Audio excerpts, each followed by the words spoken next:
Right, hi everyone, great helpers of destinies. This is Mr. Glorious.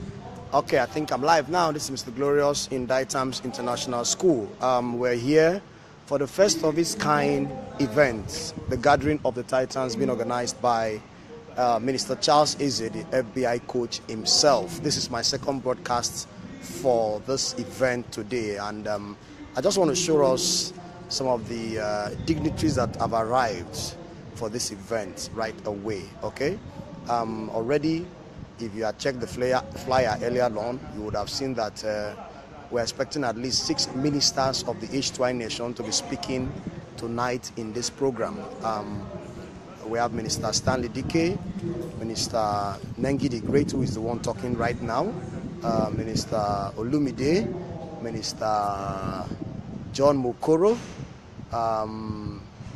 soon to become Minister Eddie Sachs will also be speaking, and Minister Charles Ezeh, who is the chief host for today's event, will also be speaking. I want to just show us that at least 4 of the ministers are in the building already. One of them is already speaking, and I just want to show you what it takes to be, what you get when you become a minister of H2I nation. Okay, I'm going to switch this video from myself, all right, and show you what these ministers came here with. And this is what every help partner, no matter how long it's going to take, okay, no matter how long it's going to take, this is some of the incentives you will get for being a part of Helping Hands International. Okay, you will not be seeing me now, it will be more of this. All right, ladies and gentlemen, I present to you the tier rubber SUV of Minister Nengi the Great. In case you doubt that, that's his SUV there. Minister Nengi the Great is in the building.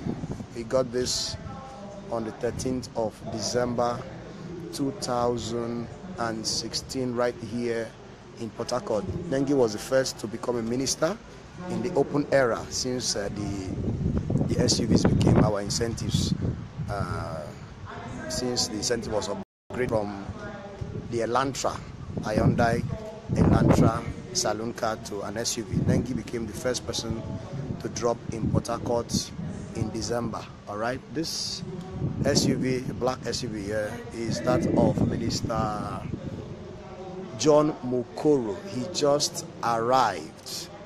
John Mokoro is a banker based in Asaba. Most of these ministers here in Port Harcourt are his downlines. Okay? And these are the persons who have worked with him as a team, and both of them have, all of them have become ministers like him. John Mokoro became a minister in, I think, the second half of the first half of 2016. All right? That's his SUV. He's based in Asaba, so he must have driven all the way from Asaba. And very interesting, he's a banker. You know, a lot of people use their professions to give excuses why they cannot be part of Helping Hands International. You know, we hear a lot of, I'm very busy, I don't have all the time, my job doesn't give me time to do any other thing, you know. And someone said that your day job will never make you wealthy. And that's true.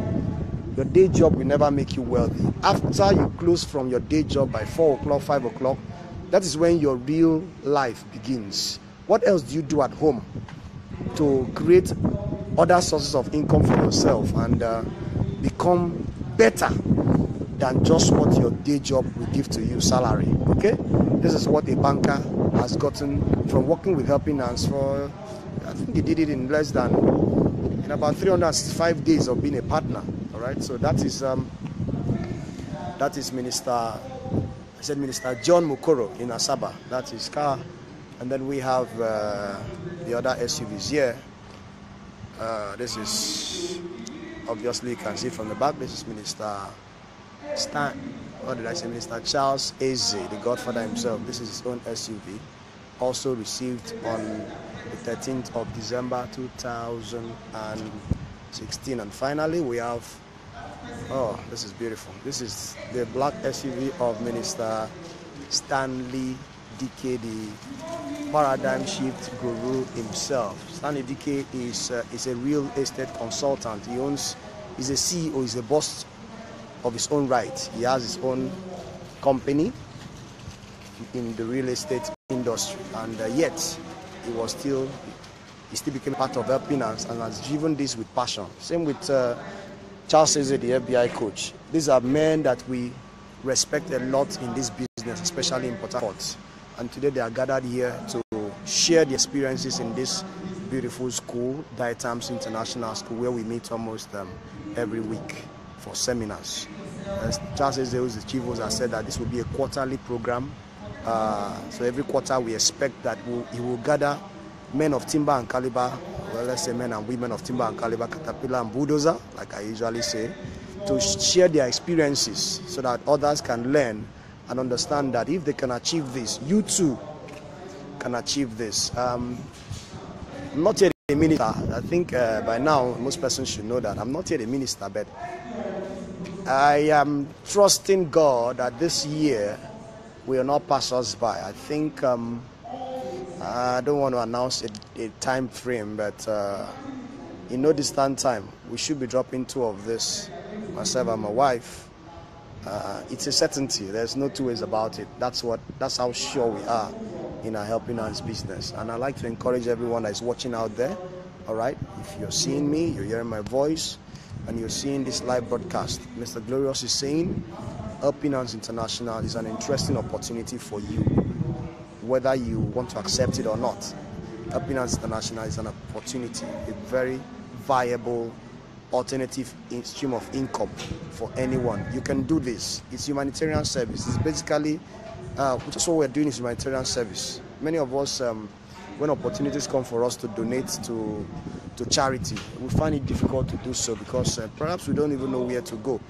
Some of us, once in a while, we head to the motherless babies home, maybe once in a year, and all of that. And you can agree with me that at times when you do this, okay, you know how exciting and fulfilling it is to help others. That you know you're not doing it because of what they will do for you. All right, you're doing it because it's a duty for humanity. God has called every one of us and has blessed us so that we become a blessing to others. That's why you are blessed. God has raised us so that we can raise up others. All right? We are the answers to some people's prayers. But you can't do it if you yourself are not empowered, if you're not helped. If you don't stand on your own feet, how can you raise another person? 2 blind people cannot lead themselves. All right? So Helping Hands says, come, we will empower you, we will help you, we will lift you up, we'll give you a helping hand so that you too can become a helping hand to others. All right? It's basically what Helping Hands says. And all you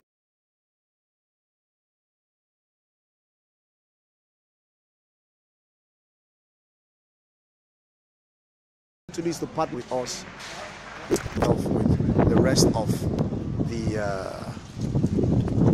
gathering of the Titans. I've just had some round of applause for Minister Nengi, whose car is right here beside me. Minister Nengi. All right, ladies and gentlemen, so if you're hearing me one more time, I encourage you. This is not just one of those Ponzi schemes. This is real lifetime business. I do this with so much passion and excitement. I'm sure by now you all know that it's not something I need to be saying over and over again. I do this with so much passion because I have always known by God's grace that I'll be wealthy. But how was it going to come? Reading petroleum engineering was a way I was going to become rich. But I finished reading petroleum and never worked for one day. Never earned one salary since I finished school 2014. But here I am today, assured and certain that before 2017 is over, by God's grace, I'll be the answer to the prayers of some less privileged persons. Some people have had some unfortunate experience in life, some widows, orphans. We'll be giving scholarship to people. This is what we are called to do. What does it take? 6,600 is all I used to join this, and the business is growing. I have partners in Nigeria, outside the country, I mean, it's interesting. It's interesting. With just a token of 6,600 once and for all, you could be on your way to owning a brand new car worth of 10 million naira. Lord, you could be on your way to getting what we call our empowerment fund to help the less privileged. Fund of about $2,000 to help someone else. No, that's interesting. At a point, you'll be recommending orphanage homes for which Helping Hands will provide the materials, the resources, and everything you need to bless their life. No. This is not something you need to turn a deaf ear to anymore, okay? For the last 3 years, Helping Hands has been growing, Helping Hands has been booming, Helping Hands has been having a swell time. Helping Hands has been booming. And, all right, let me quickly catch up. Let me catch up so that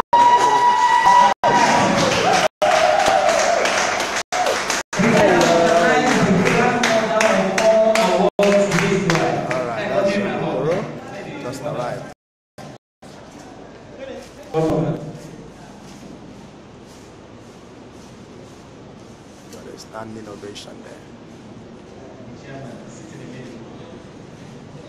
To recap a few things which Neki said, he talked about firing your boss.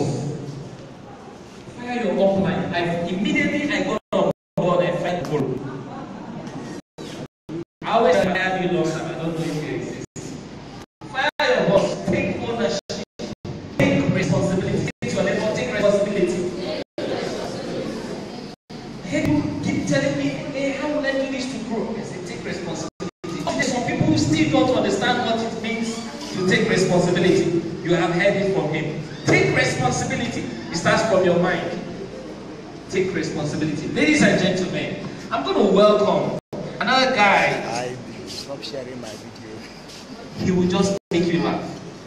Let us receive the one man that is about to get married soon. Wow! It's my very good friend Johnny. The guy that got into H2I, he's just making money, but he has found the love of his life. I tell you, this was. Let us receive. Let's receive IB, my protocol officer. Dietams himself to come and talk to us. All right, Eddie Sachs. He didn't come with your saxophone. I was expecting to say. Somebody said this well. Israel.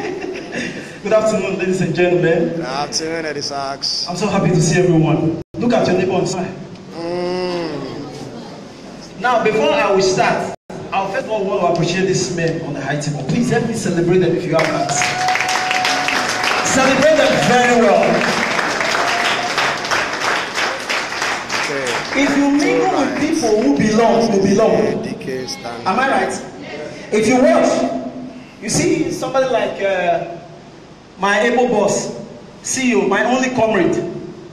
You can see our hairstyle that is looking similar. Because we run things together. I tell you. After this meeting, only God knows who you run things with. Because the people you run things with matters. Can we stand on our feet? Just for 1 minute? Because we came to share experience. That's right. Again, while we are standing, help me celebrate my boss from Asaba.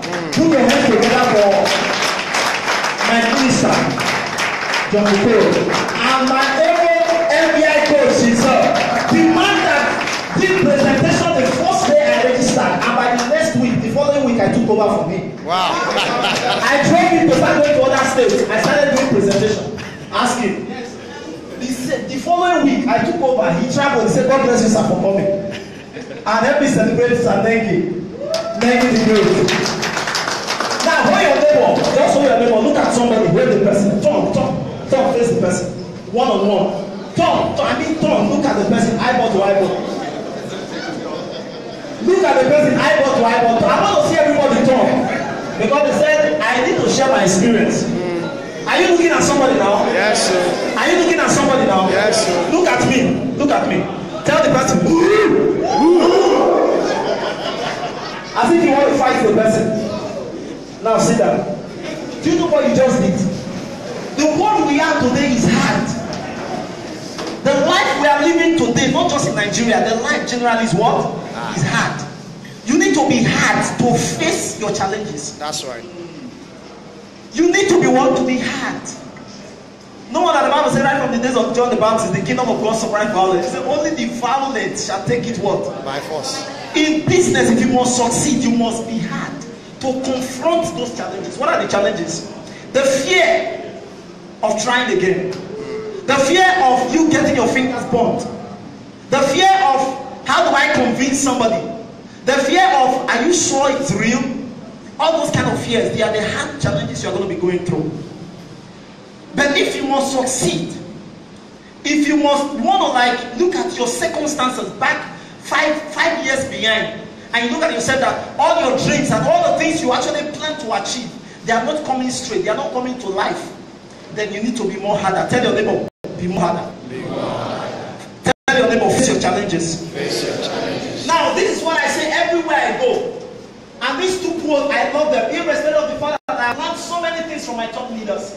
But these two things I always say them. I say, in 2017, I sat down in a conference, and a man of God was preaching, and he said something. It was a youth financial conference. And he said, the Bible said that the love of money is the root of evil. Are we right? Yes. Nice. He said, but do you know that the lack of money is the root of error? In other words, you need to have money, even as a man of God, to make ministry move to permanent site. Am I right? So we need money. Tell yourself, I need money. And I'm sure that with all the grammar we are speaking, we all is the money thing that we all need. Amen? Amen. Then I sat down someday in the quest of this business, when I was pushing the business, something dropped in my mind as I was reading, studying, watching videos, and getting books from mentors and studying and doing everything. Something dropped in my mind, and I looked at it very critically, and I wrote it down. And what was that? I said something. I said, it's an error for a man to be so intelligent. He's knowledgeable, he's charismatic, he's potentially fit, and he's educated with degrees, yet your bank account is dormant. Tell your neighbor, error. Error. This is the reason why I decided to push harder. Because I said my bank account cannot be dormant with all these things I carry. It's an error. You can't be so sweet, looking good with suit jacket, everybody heard you yet. Somebody will ask for 1,000 naira, you are running around. You are looking for helpmate. Because of the 1,000. Someone say, God forbid. You don't understand. There are two types of persons. When there is another person that has a helper, probably when you are looking for money, you can quickly call your wife or your uncle from US and they will send you maybe $1,000. You don't have a problem now. But on the other side, the other person is looking for 500 naira. And the whole day, nobody, he or she call. So when an opportunity is brought before such people, those two people, who will run harder? Who will run harder? The other person who knows he or she does not have any money.